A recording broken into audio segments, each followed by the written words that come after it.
Ini adalah salah satu bentuk kebodohan yang diciptakan oleh konten creator. Oh. Iya. Kenapa? Jadi mereka nulis itu, saya marah banget tuh sama timnya Atta tuh. Rumah seharga 150 miliar malah, bukan 100 miliar. Terus saya nanya, lo dapat angka itu dari mana? Emang gue ngomong, gila gak tuh? Terus saya dipanggil sama petugas pajak. Gue dipanggil sama Pernah mengalami dipanggil. itu langsung? Dipanggil, terus waktu saya ketemu sama petugas pajak, saya bilang, Pak, harusnya yang kalian panggil itu yang nulis. Q&A, karena setiap pertanyaan selalu ada jawaban. Dipandu oleh Yohana Margareta.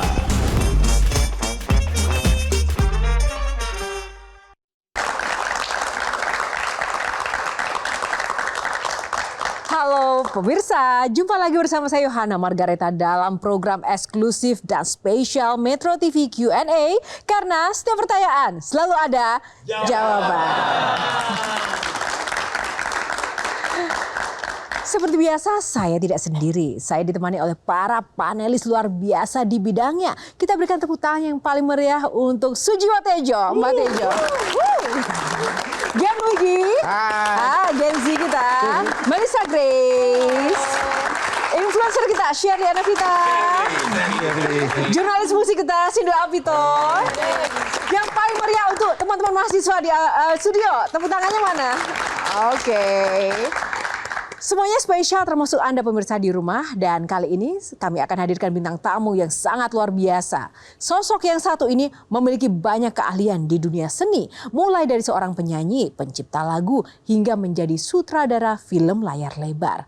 Keahliannya tak hanya sebatas dunia seni, berkat arahan dan saran sang ibu yang memilih juga berkuliah di jurusan kedokteran. Kini ia sukses menjadi seorang seniman sekaligus dokter. Kita sambut langsung saja bintang tamu kita malam ini, Teuku Adi Fitrian alias Tompi. Halo Mas Tompi, apa kabar? Boleh bersalaman dulu dengan panelis? Silaturahmi. Wah, ini Mas Tompi. berumur soalnya. Sebelum duduk boleh ngobrol sebentar dong Mas Tompi. Apa kabar? Baik. Lagi sibuk apa? Sekarang masih fokus di bedah plastik lah, klinik. Oh, bedah plastik. Sebenarnya lebih suka disebut sebagai penyanyi atau dokter bedah plastik? Ya nempel sih keduanya ya. Cuma jadi kalau ketemu di jalan tuh orang udah manggilnya dok aja, dok gitu. Kak, pas jadi penyanyi gitu fansnya manggilnya Tompi? Sama dok juga. Oh, jadi berarti lebih melekat sebagai sama dokter udah nempel, udah kayak ya koin, ada dua sisi lah. Tapi nggak bisa milih lebih enak mana? Enggak sih. Tapi penghasilan lebih banyak yang mana? Nggak penting. Oh, nggak penting. Kenapa nggak penting? Menarik. Dari awal saya kerja sebagai dokter bedah plastik ataupun nyanyi, saya percaya satu quotes yang bilang gini nih, kalau lo kerjanya benar, duit yang datang. Jadi saya nggak kerja buat apa istilahnya ya, bukan duit di depannya gitu. Ya udah kerja aja yang benar, duitnya datang sendiri. Oke. Satu lagi, mumpung ada dokter bedah plastik, gimana sih resepnya harus glowing begitu kan untuk kita-kita yang ada di sini, khususnya perempuan, apakah juga ketika menjadi dokter bedah plastik juga harus menjaga penampilan dan kulitnya atau seperti apa? Iya. Ada beban itu? Kalau menurut saya bukan beban sih, ya emang harusnya begitu dong. Oh gitu? Kalau kita nggak tampil terawat, terus kita ngasih petunjuk buat orang lain untuk ngerawat diri, kan kayak nggak konyol ya. Kebayang nggak kalau ada dokter bedah plastik giginya penuh dengan jigong gitu misalnya. Males gitu ya? Iya kan? Iya kan? Ada dokter bedah plastik mukanya berantakan gitu. Resep glowingnya Tompi berarti apa dong?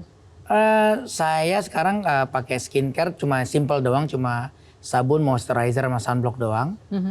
Terus minum kolagen setiap hari. Kolagen. Iya. Sama. Habis ini kita konsultasi terus.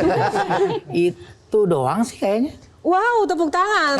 Itu doang ya, tapi luar biasa. Sherry, saya tahu Sherry dan Melissa ada banyak pertanyaan, namun kita akan simpan dulu sebelum nanti kita tanya di box-box selanjutnya. Terima kasih, Mas Tompi, silakan duduk. Luar biasa sekali. Nah, Mas Tompi, kali ini kita ingin ngobrol-ngobrol, tapi ngobrol-ngobrolnya bersama para panelis. Sudah ada 9 box, nanti silakan dipilih. Di dalamnya akan ada banyak pertanyaan sesuai dengan topik-topiknya ya Mas Tompi. Kita akan bedah segala hal tentang seorang Tompi, selain dari dunia seni, menyanyi, dan juga dari spesialisasi dokternya. Mas Tompi, langsung saja. Ini yang pertama, nomor kesukaannya nomor berapa? Kita akan langsung ulas saja. Box pertama. Oh, langsung box nomor 3 ya. Kita buka dulu untuk box dalam Q&A pada malam hari ini. Kita harus tampilkan dulu nih sarung tenun gajah duduk Legenda Nusantara yang menjadi sponsor utama pada Q&A kali ini. Nah, kita buka box nomor 3. Di balik box nomor 3 ada topik seputar kecantikan yang kita tunggu-tunggu, bukan? Pas ya. Ya, harus dipas-pasin. Mas Tompi, ini menarik sekali ya. Menempuh pendidikan di Fakultas Kedokteran Universitas Indonesia dan telah meraih gelar spesialis bedah plastik pada tahun 2010. Dan saat ini seorang Tompi telah memiliki 12 klinik ya kecantikan yang ia beri nama Beautiful Aesthetic Clinic. Harganya cukup mahal untuk satu kali tindakan perawatan kecantikan yang membuat penghasilan Tompi pun juga mungkin begitu fantastis, bahkan melebihi pendapatan sebagai musisi. Nanti kita akan cross check bersama. Baru-baru ini juga viral di media sosial, Tompi membangun rumah senilai 100 miliar. Tepuk tangan dulu untuk kesuksesan Mas Tompi. Mas Tompi, Itu kayaknya saya klarifikasi dulu deh. Oh, apa yang Kalau nggak diklarifikasi? bahaya sama petugas pajak. Oh gitu ya? Tapi kan itu sudah viral loh, benar 100 miliar itu dihasilkan dari mana? Ini dia nih. Ini adalah salah satu bentuk kebodohan yang diciptakan oleh konten kreator. Oh, Iya. kenapa? Jadi mereka nulis itu, saya marah banget tuh sama timnya Atta tuh. Karena dia nulis di YouTube channelnya mereka, rumah seharga 150 miliar malah, bukan 100 miliar. Terus saya nanya, lo dapat angka itu dari mana? Emang gue ngomong? Enggak sih mas, biar seru aja. Gila nggak tuh? Terus saya dipanggil sama petugas pajak. Gue dipanggil sama Pernah mengalami itu langsung? Dipanggil, terus waktu saya ketemu sama petugas pajak, saya bilang, Pak, harusnya yang kalian panggil itu yang nulis. Iya dong, ini kan jadi ngerepotin gue nih jadinya. Panggil yang nulis, tanya dia dapat informasi itu dari mana. Kalau dia ngibul, penjarain aja. Itu kan ngebodohin orang jadinya. Coba, termasuk kalian ketipu semua kan? Nah, terus percaya lagi.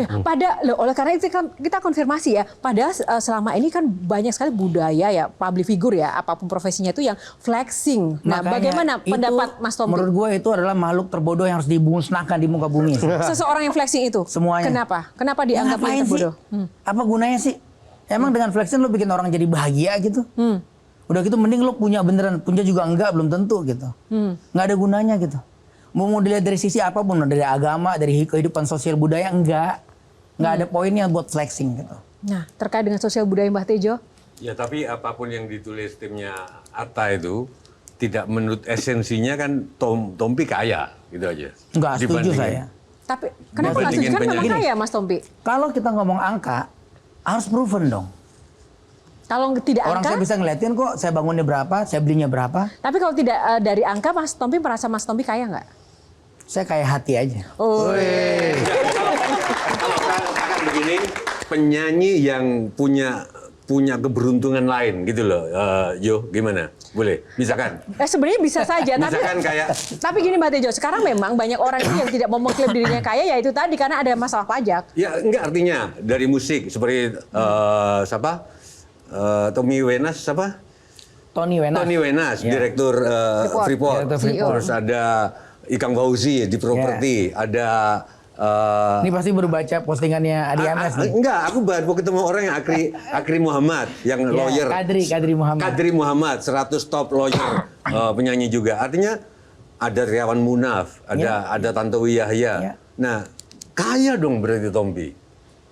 Ya, kalau aku sih ngeliat gini Mas, Mbah, kaya, miskin, sekaya apa, itu kan tergantung Anda ngelihatnya di mana. Gitu. Apa yang dilihat gitu? Apakah punya duit 10 juta lantas jadi orang kaya gitu? Apakah punya duit 100 miliar lantas langsung dicap kaya gitu? Kalau saya sih nggak ngelihat sesederhana itu. Orang kaya nih, duitnya ada 30 miliar, utangnya 35 miliar, kaya nggak? Tapi kameramu bagus-bagus. Ya tapi utangnya 35 miliar. Nah, itu yang kadang tidak ditunjukkan ya di media sosial ya. Oke. Duitnya 30 miliar, laporan kaya 30 miliar, tapi utangnya 35 miliar, mampus nggak tuh? Kalau Mas Tompi sendiri termasuk yang banyak utang nggak sih? Kalau boleh tahu? Saya ada hutang. Ya kalau berbisnis buat saya berhutang. Gitu, puterin duitnya gitu. Yang penting pekerjaannya jelas, kita tahu ini bisa buat nutupin utang. Ya udah kerjain gitu. Lebih suka kaya tapi berhutang atau nggak kaya tapi nggak ada utang? Lebih suka berusaha dengan memanfaatkan apapun yang bisa dimanfaatin. Tepuk tangan. Jelajahi cara baru mendapatkan informasi. Download Metro TV Extend sekarang.